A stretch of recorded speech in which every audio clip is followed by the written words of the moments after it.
Hello and welcome to our another Google Hangout. We're going to be reviewing the game that's just finished 2-0 to Manchester United against Yeovil, and we're going to talk a little bit about some upcoming transfers that may or may not happen.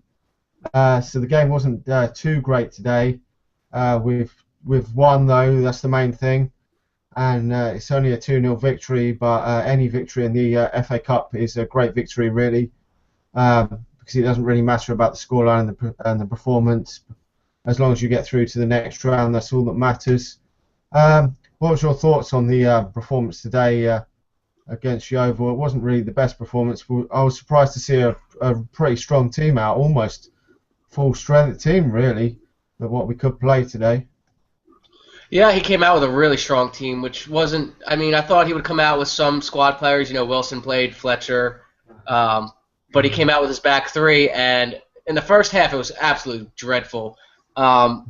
They pressed us really high up the pitch, and when our center backs had the ball, you know, Ander Herrera would come to get the ball, receive it, and the passing wasn't that good either. First off, from the center backs, but he would receive the ball, turn around, and he's got three Yeovil players right in his face. So we kept giving away possession. We couldn't string a lot of passes together. So I thought that seeing how I mean, we kind of expected Yeoviltown to play like that because they said they wouldn't park the bus. I would have put four at the back and put an extra man in midfield to play the possession game and try and play some short tiki-taka passing and have some really good build-up play. That didn't happen. And then another thing, Darren Fletcher was absolutely dreadful in the first half. He gave away possession time after time again, and his passing, he couldn't hit a pass, and it was like being a man down. I was just telling you before we started the video, I think in this formation you have to have two strong midfielders who are able to take the ball and break up play and do almost a complete midfield job. And I think Ander Herrera is perfect for that, but Darren Fletcher is just not up for it. I think if Michael Carrick or Daley Blind today had played instead of Fletcher, it would have been a totally different performance in the first half. But he came out, he changed it at halftime, and we got the result, like you said, which is all that matters. Give a credit to Yeovil, though. They came out and fought their asses off. Yeah, definitely. I'm still not really sure on this formation that he keeps playing. I just don't think we created nowhere near enough chances in games, especially these away games. I mean, today we didn't create hardly any chances, and it wasn't until the first goal, which was a cracking goal from Ander Herrera. If he hadn't just walloped that in the net like that, it could have been a totally different game. I mean, we could have ended up with a 0-0 really, because the second goal only really came because they were more pushing, trying to get the equaliser, and we've caught them on the break. So it was a bit of a worry that we are not creating many chances, because the other day against Stoke, we barely created many chances either with this formation, which is a bit worrying in away games. We haven't really created many chances even in that good run of wins we had. Some of them performances, we didn't create a lot of chances, did we, with this formation? No, we didn't. And that was the difference between in a lot of games, was that we were just more clinical with the chances that we did get. And I think a lack of pace really hurts us up top. Today we had James Wilson, and you see he was able to run in behind players and stretch the defense. But when we have Falcao and RVP, who aren't the fastest, especially Falcao with his knee injury, teams aren't worried about them running past them. And our wingbacks, the job of the wingback is to get forward and pin their fullbacks back. And it didn't happen today because we were giving away possession. The wingbacks didn't have time to get up the field. I thought Raphael was dreadful in his passing as well. Looks like he's hurt again. So I think go out, buy a right back, whether it's I really would like Coleman or Klopp. Oh, it looks like we've lost him there. Anyway, yeah. It would be great if we could get Coleman to come in the January transfer window, because Raphael is at this moment in time does seem to be quite injury prone. I don't know if we've got Joey back again there, but at this moment in time, it is a worry. Keep getting these injuries. Hopefully these two injuries to Raphael, as you were saying, and Luke Shaw, aren't too bad. But Raphael seems to always be injured. It is a real disappointment. The fact that we've not really got any other right backs there, and I mean he hasn't really had anyone challenging him for quite a few years at that right back, so he should really be the main stake in that position, really, shouldn't he? Yeah, he should. Last year he was hurt a lot, and they were playing Phil Jones and Chris Smalling played there in the derby, and he got absolutely destroyed. So that's what I'm saying. It's time to go out and buy a right back. He can't stay healthy for more than 2 or 3 games in a row, and that's a real worry, especially with Antonio Valencia picking up a knock. Ashley Young is hurt as well. So, it was never going to be fixed in one transfer window. We got to keep continuing to ship out the dead wood and bring in some quality players. But, under Louis van Gaal, we all know where it's heading. We could trust him. His first transfer window was an absolute success. I hope they do business in this window because I think, we're coming up. We got Southampton next, and then we have a run of about 3 or 4 games that we need to be winning to distance ourselves from 4th place and really cement ourselves in 3rd. Yeah, definitely. There's so many players that we've been linked with in this January transfer window. But it's great to see that Di Maria's now back, and he looked pretty decent when he came on and obviously got the second goal on the counter-attack. I've been hearing in the last few days Paul Pogba's been linked with Manchester United again. I don't know what your thoughts are on that. It seems to be a lot of money, but obviously it would be fairly decent if he did come back to Manchester United, as he has looked a quality player since he's been at Juventus, but there's a whole host of other names.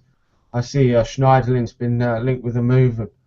There's a whole host of players that have been linked with moves to Manchester United in the last few days. I don't think there's going to be a great deal of players coming in January. I personally wouldn't probably see the Paul Pogba one coming in January. It'd probably be the summer if he did. But it'd be nice to just get 1 or 2 in maybe this January. But I wouldn't personally go for any players that are just for the sake of going for players, really. If they're not world-class players, I'd probably give it a miss. I don't know what your thoughts are on that. Yeah, I don't want to see any short-term fixes because I think we have too many players that are of that short-term fix quality, like Johnny Evans and stuff like that. They're not world-class. They're not even really starting 11 right now. But the Paul Pogba thing, I don't know if that one's going to happen. I think that's just similar to the Gareth Bale. I just never saw the Gareth Bale one happening. I don't know why would Paul Pogba come back when he's got he can go to any club in Europe he wants. I don't know if he feels disrespected by us, but £70 million is a lot of money. Don't get me wrong, he's completely worth it, but he's definitely not coming in January because Juventus they're on pace to win the title again, and they're in the Champions League with a favorable draw against Borussia Dortmund. So I can't see Paul Pogba happening. And Morgan Schneiderlin, he's in a fight for the top 4 right now with Southampton, and they're playing some good football. So I don't understand where these rumors come from. Like I was telling you before, the Express is reporting that Ilkay Gundogan is about to be shopped by Dortmund. Now I've only seen him once or twice, and he didn't look like that player that he was before the injury. And I know that takes some time to come back from the injury, but it seems that the 3 central midfielders we're linked with all have some type of injury. Strootman, Vidal, and Gundogan were always linked with those 3. And they're all coming off of major injuries. So it'll be interesting to see what happens in the summer. As for January, I think if we can get Seamus Coleman in, and that was the only player that came in, I wouldn't be upset because I think that with the current squad, top 4 is very achievable. But obviously I want to see Mats Hummels come in the summer. Yeah, definitely. I'd be happy if Coleman come in January, and then the other players will probably come in the summer. The thing with the Paul Pogba one is I actually read before that the wages they pay in Italy is actually pretty poor right now, so he probably will in the next year or so move on to a bigger club that's paying a huge salary, whether that's Manchester United or Real Madrid or somewhere. Then I could quite see it happening, going somewhere. It probably won't come back to Manchester United with the way he left, but hopefully we can get Coleman in. That would be a great addition for me in the January transfer window. I don't know if you've got any other thoughts you want to talk about in this video. I want to know who you want in the next round of the FA Cup. Who would you want to see us play? That is quite a difficult question, but now we're through to the next round, which is great. I would definitely like a home tie at Old Trafford. Any home tie would be pretty decent, but a fairly easy tie would be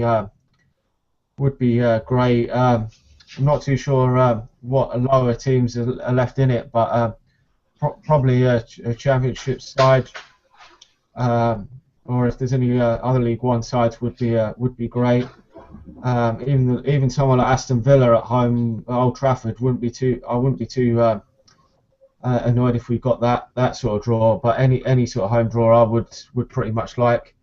I don't know what sort of draw you would actually like. Probably a home draw as well. Yeah, I would definitely like to see us play at home, maybe Crystal Palace. If we were to get a Premier League side, I couldn't tell you. I wouldn't mind playing Arsenal because I think it'd be really funny if we got Arsenal and beat them again, since especially at Old Trafford, they can't win there, and it seems that we've got their number lately. So that'd be pretty funny to knock out the holders. Especially, I would love to see their fans be so pissed off to lose to us in the FA Cup because it was their claim to fame over the last 9 years, their little FA Cup win last year. But either way, just comment on the video, like it, subscribe, check out my channel, follow us on Twitter. And there's plenty more videos to come in the future. Yeah, definitely. And if anyone else wants to come on and join us for a Google Hangout, you're more than welcome to come on. We've been doing them quite regularly now, so anyone's welcome. We're trying work a time scale around whenever you're free to come on and join us. Anyway, thanks for watching the preview of the match. We'll probably be back next time for the Southampton game, previewing it and reviewing the game at Old Trafford in the Premier League. Till then, thanks for watching.